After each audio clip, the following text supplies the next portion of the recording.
Rational number. अच्छा, rational number को शुरू करने से पहले हम बेसिक कुछ चीज़ें हैं उनका पता कर लेते हैं। अच्छा, आप जानते हैं, आपने 6th क्लास में पढ़ा होगा, है ना, कि क्या होती हैं नेचुरल नंबर्स। नेचुरल नंबर्स जानते हैं क्या होते हैं? ओके, आपको पता है the counting of the numbers is called natural number. जितने भी काउंटिंग नंबर्स हैं उन्हें क्या बोलते हैं? नेचुरल नंबर है। काउंटिंग नंबर कौन कौन से होते हैं बेटा? जैसे 1 2 3 4 5 6 7 8 dash dash dash dash dash, आप चलते रहेंगे। तो जितने भी काउंटिंग ऑफ नंबर्स हैं उन्हें क्या बोलते हैं बेटा? Natural number. क्लियर हो गई बात? ठीक है, तो अब आगे बढ़ते हैं नेचुरल नंबर से आगे। फिर आ जाता है होल नंबर। होल नंबर क्या होते हैं? Whole number, natural numbers together with zero is called whole number. मतलब अगर नेचुरल नंबर्स में आप जीरो को अगर ऐड कर देंगे, ऐड करने का मतलब है zero together with zero, zero के साथ अगर जीरो भी लगा देंगे उसमें तो वो क्या हो जाएंगे? Whole numbers. मीन्स अगर आप जीरो को अगर इसमें क्या करेंगे टुगेदर, इसके साथ अगर जीरो को ऐड कर मतलब लगा देंगे तो क्या हो जाएगा? Whole number. जैसे 0 1 2 3 4 5 6 dash dash dash dash dash, आगे चलते रहेंगे तो ये सब क्या कहलाएंगे बेटा? Whole number. क्लियर हो गई ये बात? ओके, तो मतलब आप इससे क्या पता कर सकते हैं? इससे आपने देखा कि जितने भी होल नंबर हैं वो सब क्या है? नेचुरल नंबर है, लेकिन किसे छोड़ के? जीरो को छोड़ के। क्लियर हो गई बात? अगर आप जीरो को अगर छोड़ देते हैं तो जितने भी होल नंबर्स होते हैं वो सब क्या होते हैं? नेचुरल नंबर होते हैं। बस क्या है? नेचुरल नंबर में अगर आप जीरो को भी साथ ले लेंगे तो वो क्या हो जाएंगे? आपके होल नंबर्स। क्लियर हो गई बात? ठीक है। अब आगे चलते हैं। आगे क्या है हमारे पास? इंटीजर्स। तो इंटीजर्स क्या होते हैं बेटा? देखिए, इंटीजर्स क्या हैं?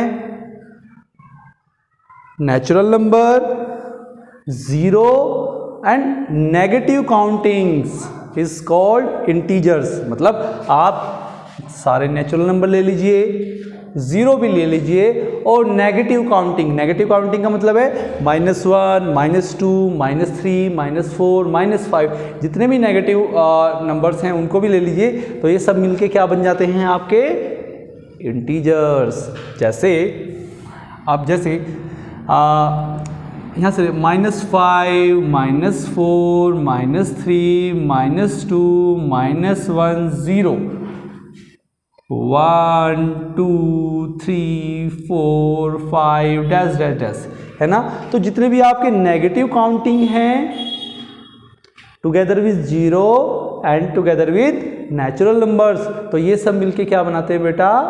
क्या बनाते हैं? इंटीजर्स। क्लियर हो गई बात? ओके, तो अब आपको ये तीनों चीजें समझ में आ गई हैं, राइट। तो अब किस पे चलते हैं? फ्रैक्शंस पे। देखो बेटा, ये रैशनल नंबर शुरू करने से पहले ये बेसिक चीजें हैं जो हमको पता होनी चाहिए, जो आप लास्ट क्लास में भी पढ़ के आए हैं, ठीक है। तो फ्रैक्शंस क्या होते हैं? नंबर्स, ऐसे नंबर जिन्हें हम a/b की फॉर्म में लिख सकते हैं, जहां पे a और b आपके क्या होते हैं? नेचुरल नंबर, उन्हें क्या कहते हैं? फ्रैक्शंस।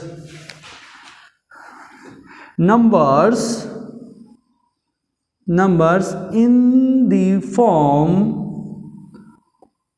of a/b where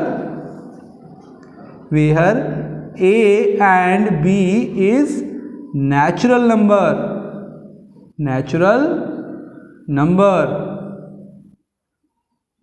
ठीक है। तो क्या कहलाएगा आपका? फ्रैक्शन। जैसे फॉर एन एग्जाम्पल आप देखिए, अगर मैं लिखता हूं 2/3, तो देखिए 2 भी क्या है? नेचुरल नंबर है। 3 क्या है? 3 भी नेचुरल नंबर है। दोनों नेचुरल नंबर है, तो दोनों नेचुरल नंबर ने मिलकर क्या बनाया? दैट इज का ये क्या बना है बेटा, फ्रैक्शन। अब यहाँ आप और कुछ भी ले सकते हैं, 5/4 ले लीजिए, यहाँ पे ये दोनों भी क्या हैं, नेचुरल नंबर हैं। आप 12/13 ले लीजिए, ये भी दोनों क्या है, नेचुरल नंबर हैं। अच्छा, मतलब जितने भी नेचुरल नंबर हैं अगर हम उनको a/b की फॉर्म में लिख देते हैं तो वो क्या बनाते हैं, फ्रैक्शन बनाते हैं। अच्छा, ये बात हमको समझ में आ गई, क्लियर हो गई बात, ओके। तो अभी अब चलते हैं रैशनल नंबर पे। तो क्या होते हैं हमारे रैशनल नंबर, क्या होते हैं हमारे रैशनल नंबर। अच्छा बेटा, तो क्या होते हैं रैशनल नंबर? रैशनल नंबर क्या होते हैं, ऐसे numbers, the numbers which can be written in the form of p/q, ऐसे नंबर्स जिन्हें हम p/q की फॉर्म में लिख सकते हैं, जहाँ पे p और q क्या हैं, p और q क्या हैं, इंटीजर्स। बात समझ में आ गया बेटा? देखो फ्रैक्शन में और रैशनल नंबर में अंतर समझिए। फ्रैक्शन में क्या होता है, जो p/q या a/ जो b होता है, जो a भी होते हैं वे क्या होते हैं बेटा, नेचुरल नंबर्स। लेकिन रैशनल नंबर में क्या है, p और q क्या होते हैं, इंटीजर्स। बात समझ में आ गई? इंटीजर्स मतलब वो माइनस में भी हो सकते हैं, ठीक है, वो प्लस में भी हो सकते हैं, माइनस में भी हो सकते हैं। बात समझ में आ गई? तो यहाँ पे p और q क्या होते हैं, इंटीजर्स। लेकिन यहाँ पे क्या था, a और b नेचुरल नंबर। क्लियर हो गई ना बात? हाँ, इस चीज़ को समझना रखना, क्योंकि फ्रैक्शंस और रैशनल नंबर में कई बार बच्चे क्या हो जाते हैं, कंफ्यूज हो जाते हैं। हमेशा ध्यान रखना, फ्रैक्शन में जो दोनों न्यूमरेटर और डिनोमिनेटर की जो नंबर्स होते हैं वो क्या होते हैं, नेचुरल नंबर होते हैं। जबकि रैशनल नंबर में क्या है, वो इंटीजर्स, वो मतलब माइनस में भी हो सकते हैं। जरूरी नहीं है कि वो नेचुरल नंबर हो, माइनस में भी हो सकते हैं, इसलिए वो क्या, p और q क्या है, इंटीजर्स। और जो नीचे वाली टर्म है, जो डिनोमिनेटर है, वो कभी भी 0 के बराबर नहीं होना चाहिए। जैसे आप एग्जाम्पल के तौर पर देखें यहाँ पे, फॉर एन एग्जाम्पल -3/2, ये क्या है, रैशनल नंबर है। देखिए -3 क्या है, यहाँ पे नेचुरल नंबर है क्या, नहीं, -3 क्या है, एक इंटीजर है। और 2 क्या है, ऑब्वियसली नेचुरल नंबर भी बोल सकते हो, और इंटीजर तो है ही वो, ठीक है बेटा। जैसे हम वो लिख सकते हैं 4/-5, ये भी रैशनल नंबर है। 2/3, ये भी क्या है, ये भी रैशनल नंबर है, ठीक है। बात समझ में आ गई? ओके। तो मतलब इससे हमने क्या समझा कि जितने भी फ्रैक्शंस हैं वो रैशनल नंबर तो हो सकते हैं, लेकिन सारे के सारे रैशनल नंबर फ्रैक्शन नहीं हो सकते। बात समझ में आ गई? देखो जितने भी फ्रैक्शंस हैं वो रैशनल नंबर तो हो सकते हैं। देखिए ये 2/3 ये क्या है, फ्रैक्शन भी है, और ये क्या है, रैशनल नंबर भी है। लेकिन -3/2 ये क्या है, एक केवल रैशनल नंबर है, ये रैशनल नंबर है, ये फ्रैक्शन नहीं है। मतलब जितने फ्रैक्शंस हैं वो रैशनल नंबर तो हो सकते हैं, लेकिन जितने रैशनल नंबर हैं वो फ्रैक्शन नहीं हो सकते। बात समझ में आ गई आपको बच्चों? ठीक है, अब हम इससे आगे बढ़ते हैं। हेलो बच्चों, तो अब हम आगे डिस्कस करते हैं operation on rational number. Operation on rational number, rational number के क्या क्या ऑपरेशंस हैं। ऑपरेशंस मतलब रैशनल नंबर को आप ऐड कैसे करेंगे, सब्ट्रैक्ट कैसे करेंगे, मल्टीप्लिकेशन कैसे करेंगे, डिवाइड कैसे करेंगे। तो ये सारे ऑपरेशंस हम रैशनल नंबर के अब चेक करेंगे। अच्छा, तो सबसे पहले हम चलते हैं addition of rational number. Addition of rational number, ठीक है। एडिशन ऑफ रैशनल नंबर में चलते हैं। तो एडिशन ऑफ रैशनल नंबर में 2 केस हैं। कितने केस हैं? 2 केसेस हैं। तो केस वन कौन सा है? When denominator is same, when denominator is same, जब डिनोमिनेटर सेम है। फॉर एन एग्जाम्पल, मेरे पास हमारा 2 रैशनल नंबर हैं 2/3 एंड 9/3। तो इस केस में आप क्या देख रहे हैं, यहाँ पे दोनों जगह डिनोमिनेटर सेम है। तो ध्यान रखिए, जब भी कोई 2 रैशनल नंबर को आप ऐड करते हैं और उनके अगर डिनोमिनेटर सेम है तो आप क्या करेंगे, उनको डायरेक्ट ऐड कर देंगे और डिनोमिनेटर को वैसा का वैसा ही लिख देंगे। डायरेक्ट ऐड कर देंगे, मतलब इसे कर देंगे 2 + 9 और जो डिनोमिनेटर में जो सेम संख्या है उसे एज इट इज़ लिख देंगे। क्लियर हो गई बात? एक बार वापस से रिपीट कर रहा हूँ, यदि डिनोमिनेटर सेम है तो ये यदि कितनी भी दो रैशनल नंबर को आप ऐड कर रहे हैं और डिनोमिनेटर सेम है तो डिनोमिनेटर को तो ऐसा का ऐसे लिख देते हैं और ऊपर वाली संख्याओं को डायरेक्ट ऐड कर देते हैं। तो ये क्या हो जाएगा बच्चा, 2 और 9 कितना हो जाएगा, 11, 11/3। Is it okay to everyone? Clear है बात? अब आ जाते हैं बेटा केस नंबर 2 पे। केस नंबर 2 पे, when denominator is not same, when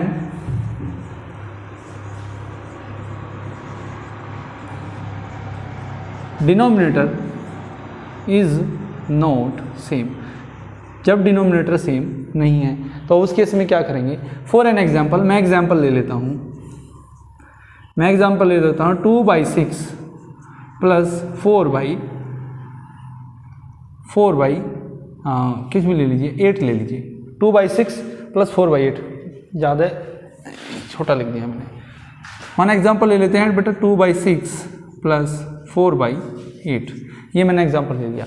अब हमने यहाँ पे क्या देखा, हमने यहाँ देखा कि यहाँ पे दोनों जगह डिनोमिनेटर अलग अलग हैं, डिनोमिनेटर यहाँ पे 6 है, यहाँ पे 8 है।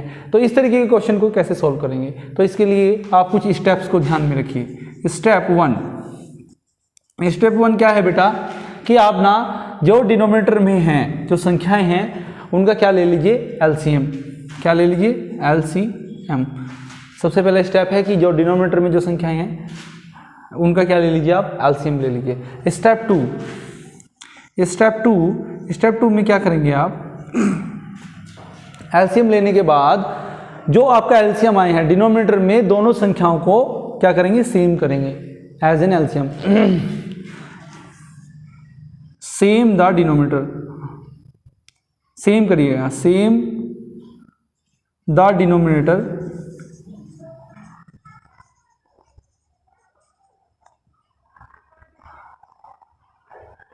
Same the denominator as LCM. LCM की तरह क्या करेंगे, डिनोमिनेटर को सेम करेंगे।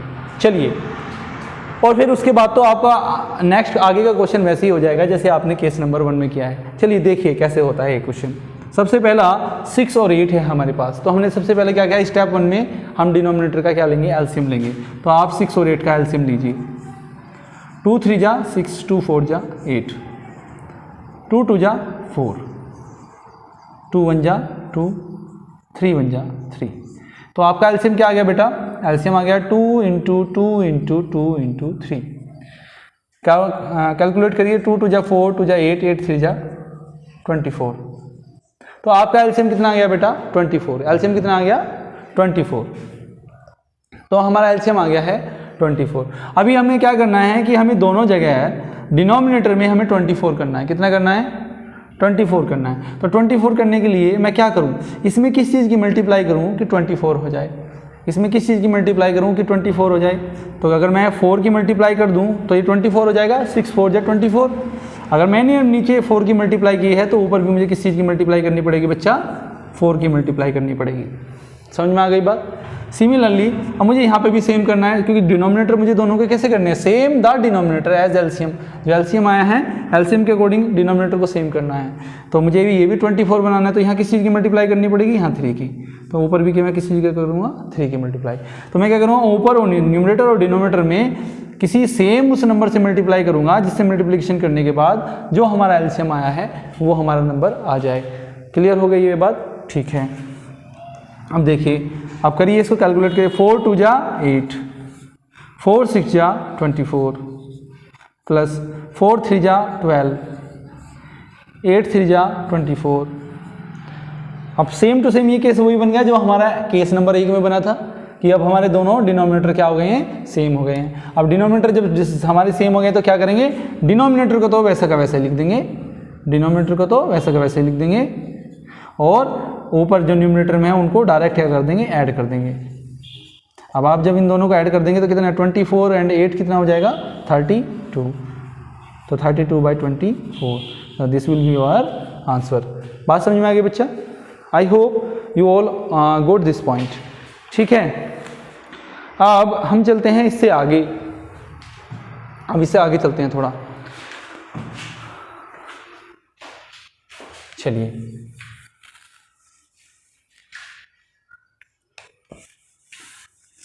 वीडियो को पॉज करो। तो अब चलते हैं बच्चों subtraction of rational number.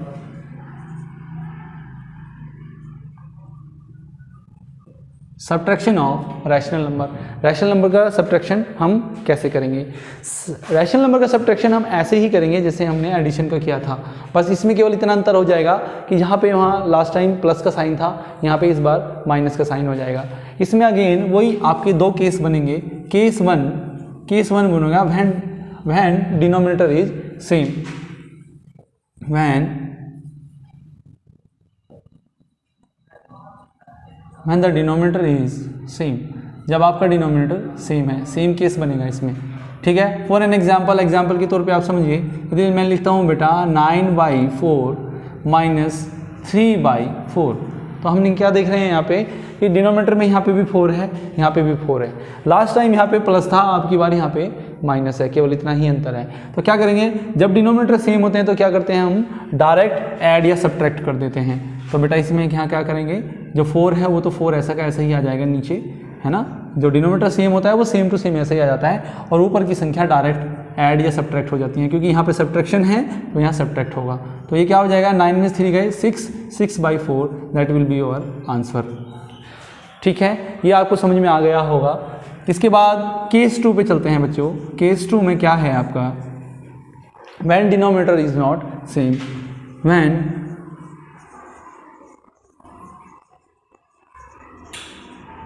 Denominator is not same, जब आपके डिनोमिनेटर सेम नहीं है, ठीक है।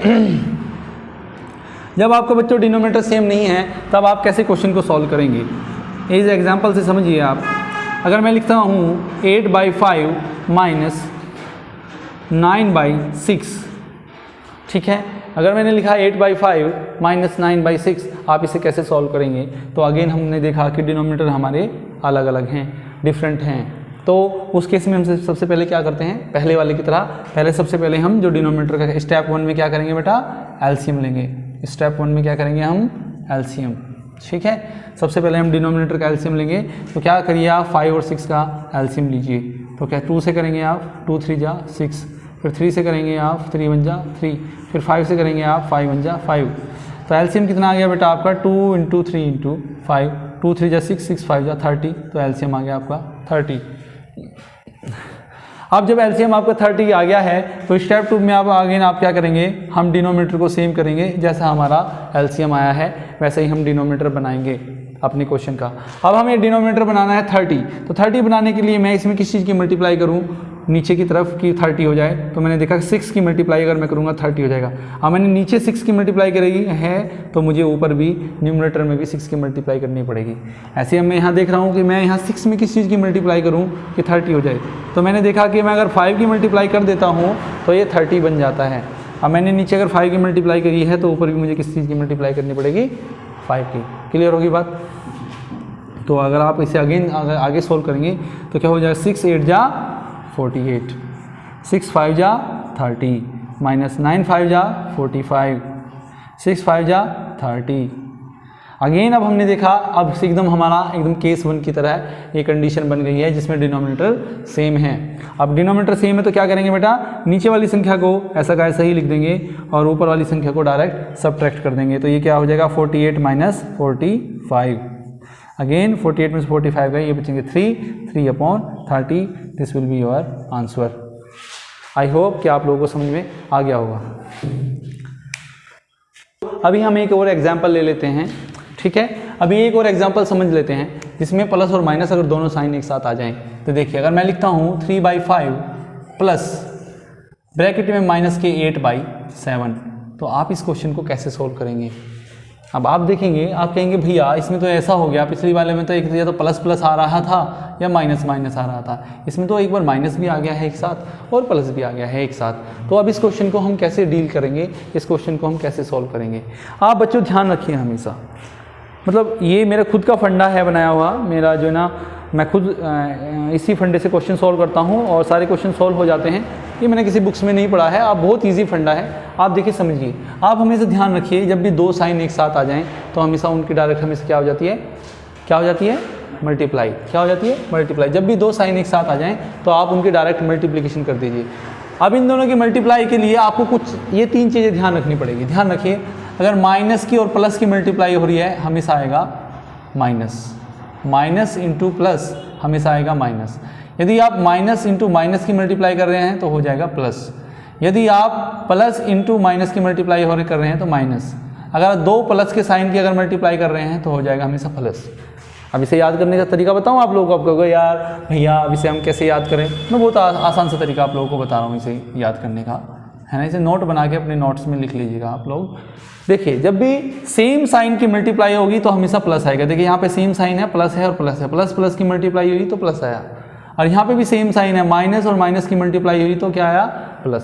तो हमेशा ध्यान रखिए जब भी सेम साइन की मल्टीप्लाई होगी तो हमेशा प्लस आएगा, और डिफरेंट साइन की मल्टीप्लाई होगी तो हमेशा माइनस आएगा। देखो यहाँ माइनस है और प्लस है तो दोनों की मल्टीप्लाई हुई, डिफरेंट साइन है तो आया माइनस।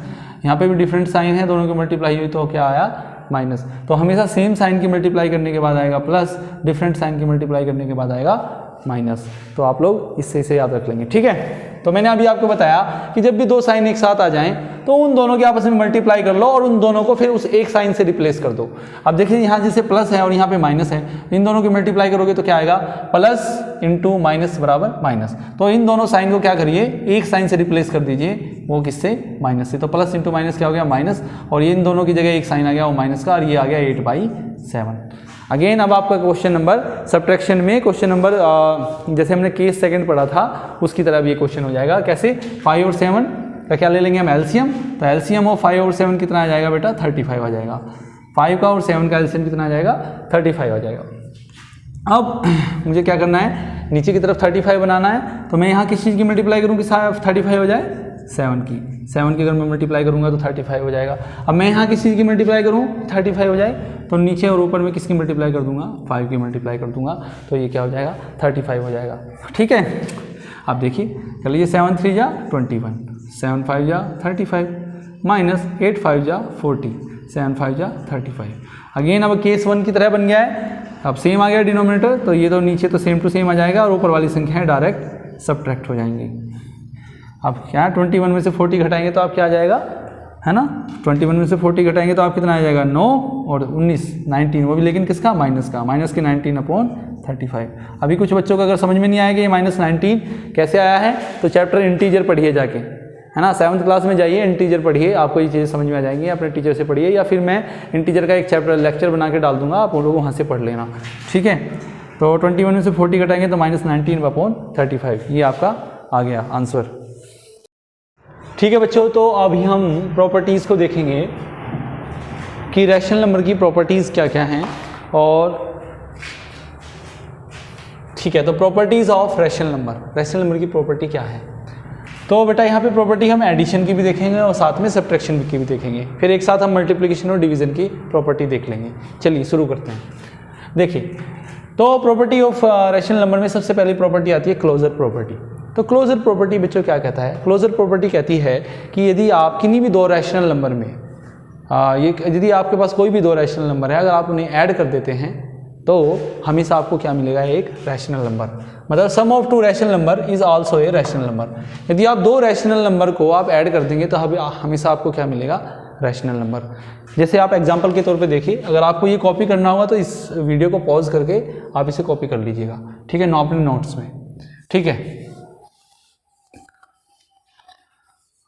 फॉर एन एग्जाम्पल, अगर आप किन्हीं भी दो रैशनल नंबर को ऐड करते हैं तो आपको हमेशा मिलता है क्या, एक rational number. For an example के तौर पे देखिए, यदि मैं ऐड करता हूँ 2/3 प्लस 9/3, आप दोनों को ऐड कर दीजिए। आप अगर दोनों, ये भी एक रैशनल नंबर है, ये भी एक रैशनल नंबर है, अगर आप दोनों को ऐड कर देंगे तो आपको क्या मिलेगा, 2 + 9 क्या हो जाएगा बेटा, ये 2 + 9/3 अभी हमने पढ़ा था, तो ये क्या हो जाएगा 11/3। तो 11/3 भी हमें क्या मिला, एक रैशनल नंबर, ठीक है। तो जब भी हम किन्हीं दो रैशनल नंबर को ऐड कर देते हैं तो हमें क्या मिलता है, रैशनल नंबर। क्लियर होगी बात। एक बार एग्जांपल आप देख लो, यदि मैं लिख देता हूँ कि -5/4 है ना, प्लस 8/4, तो आप ये भी देख लीजिए, क्योंकि डिनोमिनेटर सेम है तो ऊपर वाले डायरेक्ट ऐड हो जाएंगे, तो माइनस के 5 प्लस 8/4, तो ये क्या आ जाएगा बेटा 3/4। तो माइनस के 5/4 भी एक रैशनल नंबर था, 8/4 भी एक रैशनल नंबर था, दोनों को हमने ऐड कर दिया तो 3/4 मिला, जो कि क्या है, एक रैशनल नंबर। तो क्लियर हो गई बात कि जब भी हम किन्हीं दो रैशनल नंबर को ऐड करते हैं तो हमें यहाँ क्या मिलता है, एक रैशनल नंबर मिलता है। ठीक है, अब closure property for subtraction, subtraction के लिए क्लोजर प्रॉपर्टी भी देख लेते हैं। सब्ट्रैक्शन के लिए क्लोजर प्रॉपर्टी क्या कहता है कि क्या कहती है, ये कहती है कि यदि आप किन्हीं दो रैशनल नंबर को का डिफरेंस कर देते हैं, मतलब उन्हें घटा देते हैं, तो आपको क्या मिलेगा, हमेशा एक रैशनल नंबर। जैसे हमने यहाँ पे देखा, अगर आप दो रैशनल नंबर को जोड़ते हैं तो भी मिलता है एक रैशनल नंबर। इसी तरीके से यदि आप दो रैशनल नंबर को एक दूसरे से सब्ट्रैक्ट कर देंगे या उनका डिफरेंस कर देंगे, उन्हें घटा देंगे, तो भी आपको क्या मिलेगा, एक रैशनल नंबर। एग्जाम्पल के तौर पे देख लेते हैं, मैं इसे रफ कर दूं बच्चों, इसे कॉपी कर लेना आप अपने नोट्स में। ठीक है, देखिए यदि मैं लिखता हूँ 9/5 - 2/5, दोनों का डिफरेंस कर दिया मैंने, ये भी रैशनल नंबर है, ये भी रैशनल नंबर, दोनों का डिफरेंस कर दिया, तो डायरेक्ट सब्ट्रैक्शन हो जाएगा 9/2/5, that will be 7/5, that will be your answer. This will be, क्या है, रैशनल नंबर। तो 9/5 भी एक रैशनल नंबर है, माइनस के 2/5 भी एक रैशनल नंबर था, और जो 7/5 मिला हमें उसे, वो भी क्या मिला, एक रैशनल नंबर। तो क्लोजर प्रॉपर्टी क्या कहती है कि किन्हीं भी दो रैशनल नंबर को चाहे आप ऐड करो चाहे सब्ट्रैक्ट करो, आपको हमेशा मिलेगा क्या, एक रैशनल नंबर। ठीक है, कम्यूटेटिव प्रॉपर्टी पे आ जाते हैं प्यारे बच्चों। कम्यूटेटिव प्रॉपर्टी क्या कहती है, कम्यूटेटिव प्रॉपर्टी कहती है कि किन्हीं भी दो रैशनल नंबर को आप किसी भी ऑर्डर में ऐड करिए तो आपको हमेशा सेम ही आपका आंसर, आपको जो रिजल्ट मिलेगा वो सेम मिलेगा। मतलब दोबारा से सुनिए, वो कहता है, कम्यूटेटिव प्रॉपर्टी कहती है कि किन्हीं भी दो रैशनल नंबर को आप किसी भी ऑर्डर में ऐड कर दीजिए, आपको रिजल्ट हमेशा क्या मिलेगा, सेम।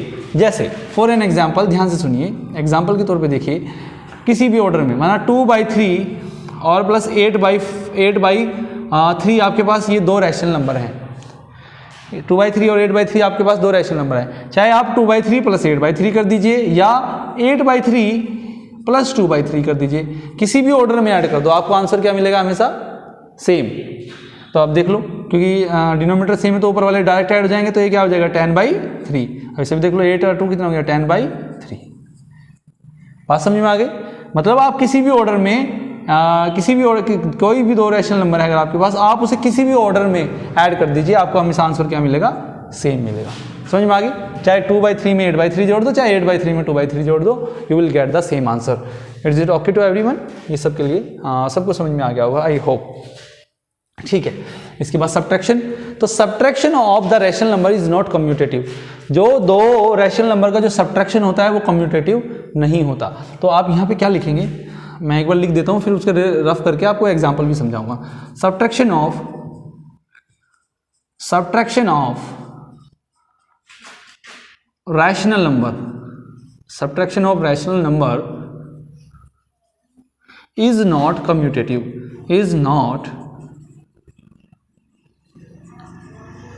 कम्यूटेटिव। तो जो सब्ट्रैक्शन है रैशनल नंबर का वो कम्यूटेटिव नहीं है। ठीक है बच्चों, आप इसे अपने नोट्स में लिख लेना, मैं आपको एग्जांपल के तौर पे दिखा रहा हूँ करके। एग्जांपल के तौर पे समझिए, अगर माना मेरे पास 2/3 और 5/3 दो मेरे पास रैशनल नंबर हैं, तो यदि मैं उन दोनों का डिफरेंस करता हूँ 2/3 - 5/3, और अब दूसरे मैं ऑर्डर चेंज कर दूंगा 5/3 - 2/3। चलिए चेक करते हैं कि दोनों का आंसर सेम आता है क्या। देखिए 2 - 5, इसमें क्या हो जाएगा 2 - 5/3, और 2 में से 5 जाएगा, कितना बचेगा बेटा, -3/3। तो आंसर आया है यहाँ पे -3/3। लेकिन अगर इस ऑर्डर, जो क्योंकि मैंने यहाँ पे ऑर्डर, यहाँ तो मैंने 2/3 में से 5/3 सब्ट्रैक्ट किया था, यहाँ पे 5/3 में से 2/3 सब्ट्रैक्ट किया, तो आंसर चेक करते हैं कि सेम आता है क्या। यहाँ क्या हो जाएगा बच्चों 5 - 2/3, तो यहाँ पे क्या आ जाएगा बच्चों 3/3। मतलब यहाँ पे आया प्लस का 1 आंसर, और यहाँ पे आंसर किसका आया था, -1। तो क्या दोनों सेम है? नहीं है ना। तो क्योंकि सेम नहीं है तो क्या है, subtraction of the rational number is not commutative. ठीक है, एडिशन दो रैशनल नंबर का कम्यूटेटिव होता है, लेकिन सब्ट्रैक्शन किन्हीं भी दो रैशनल नंबर का कम्यूटेटिव नहीं होता। ठीक है प्यारे बच्चों, इसके बाद आ जाती है एसोसिएटिव प्रॉपर्टी।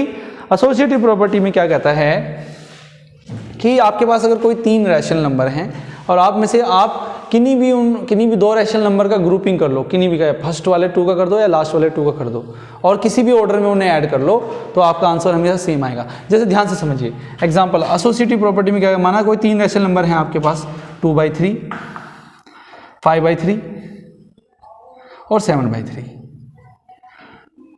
ठीक है। तो वो क्या कहता है कि इनमें आप किन्हीं भी दो नंबर्स की ग्रुपिंग कर लो, चाहे पहले फर्स्ट दो 2 की कर लो, चाहे लास्ट के 2 की कर लो। माना 2/3, 5/3 प्लस 7/3, मैंने यहाँ पे लास्ट के 2 की ग्रुपिंग कर ली। कह रहा क्या है कि किसी भी, अगर आपके पास कोई 3 रैशनल नंबर हैं तो आप उनकी ना किसी भी ऑर्डर में ग्रुपिंग कर दो, आंसर आपका हमेशा सेम ही आएगा, ऐड करोगे तब। देखो यहाँ पे ब्रैकेट है तो पहले ब्रैकेट सोल्व होता है, तो जब ये ब्रैकेट सोल्व होगा तो डिनोमिनेटर सेम है तो डायरेक्ट ऐड हो जाएगा। तो 2 और 5 कितना हो जाएगा, 7, 7/3 प्लस 7/3, फिर ये भी डायरेक्ट डिनोमिनेटर सेम है, डायरेक्ट ऐड हो जाएगा। 7 7 कितना हो जाएगा, 14, 14/3। तो आंसर कितना है बच्चों, 14/3। अब जरा इसे भी सॉल्व करके देख लेते हैं। तो 2/3 तो पहले ऐसे कैसे ही रहेगा, पहले ब्रैकेट सोल्व होगा, ब्रैकेट सोल्व होगा तो कितना, 7 5 कितना हो गया, 12, 12/3। अब डायरेक्ट ऐड हो जाएगा तो 12 और 2 कितना हो गया, 14, 14/3। तो हमने देखा कि हमने यहाँ पे पहले 2 का ग्रुपिंग करा था, यहाँ पे लास्ट के दोनों का ग्रुपिंग करा, और हमने जब सोल्व किया तो हमारा आंसर क्या आया, सेम आया। मतलब यदि आपके पास कोई 3 रैशनल नंबर हैं और आप किसी भी ऑर्डर में उनका ग्रुपिंग करके अगर ऐड करते हैं तो आपका आंसर क्या आएगा, हमेशा सेम आएगा। तो ये क्या है, एसोसिएटिव प्रॉपर्टी फॉर एडिशन। इसी तरीके से सेम टू सेम यदि आप माइनस के लिए करेंगे तो माइनस के लिए ये प्रॉपर्टी अप्लाई नहीं होती। मतलब subtraction is not possible in associative property, या सब्ट्रैक्शन इज नॉट एसोसिएटिव, आप ऐसे लिख सकते हैं, subtraction is not associative, subtraction is not associative. बात समझ में आ गई। एडिशन तो किन्हीं भी 3 रैशनल नंबर का एसोसिएटिव है, लेकिन सब्ट्रैक्शन किन्हीं भी 3 उसका क्या बोलते हैं, आपका रैशनल नंबर का एसोसिएटिव नहीं है। यहाँ बहुत आ जाता है बच्चों एडिटिव आइडेंटिटी। एडिटिव आइडेंटिटी क्या होता है बच्चों, एडिटिव आइडेंटिटी आपको हमेशा ध्यान रखिए, जो एडिटिव आइडेंटिटी होती है वो क्या होती है, 0। क्या होती है, 0। मतलब आप किसी भी रैशनल नंबर में 0 को ऐड करिए, किसी भी ऑर्डर में ऐड करिए, आपको हमेशा वही नंबर मिलेगा, वही इटसेल्फ। आप किसी भी रैशनल नंबर में 0 को ऐड कर दीजिए, आपको वही रैशनल नंबर मिलेगा। For an example, additive identity क्या होती है बेटा, 0। 0 जो है ना एक एडिटिव आइडेंटिटी है, ध्यान रखना। फॉर एन एग्जांपल के तौर पे समझिए, अगर मैं 2/3 में 0 को ऐड कर दूं तो आपको क्या मिलेगा, 2/3 मिलेगा। अगर आप 0 में 2/3 को ऐड कर दो तो आपको क्या मिलेगा बेटा, 2/3 ही मिलेगा। क्लियर होगी बात। तो मतलब 0 एक ऐसी एडिटिव आइडेंटिटी है कि आप उसे किसी भी रैशनल नंबर में अगर आप ऐड करेंगे तो आपको वो ही क्या बोलते हैं, वही नंबर मिलेगा आपको, या वही रैशनल नंबर मिलेगा। क्लियर होगी बच्चों बात। लेकिन सब्ट्रैक्शन में क्या है, सब्ट्रैक्शन में केवल यदि आप 2/3 में से अगर 0 को केवल घटाएंगे तो ही आपको 2/3 मिलेगा। लेकिन यदि 0 में से 2/3 को घटाओगे तो क्या बेटा मिलेगा बेटा, माइनस के 2/3। क्लियर होगी बात। सब्ट्रैक्शन के लिए पॉसिबल नहीं है। एडिटिव आइडेंटिटी में आंसर चेंज हो जाएगा अगर आप ऑर्डर चेंज कर देंगे 0 में से घटाने का। लेकिन एडिशन में क्या है, एडिशन में आप किसी भी नंबर में जोड़ दीजिए, किसी भी ऑर्डर में जोड़ दीजिए 0 को, तो आपका आंसर हमेशा क्या मिलेगा, सेम मिलेगा। क्लियर होगी बात। तो आपको आई होप कि आपको ये चारों प्रॉपर्टी समझ में आ गई होंगी, closure property, commutative, associative and additive identity. Okay, एक बार अगर आपको ये समझ में नहीं आया तो आप इतनी ही वीडियो को वापस से घुमा के एक बार दोबारा से देख लीजिएगा।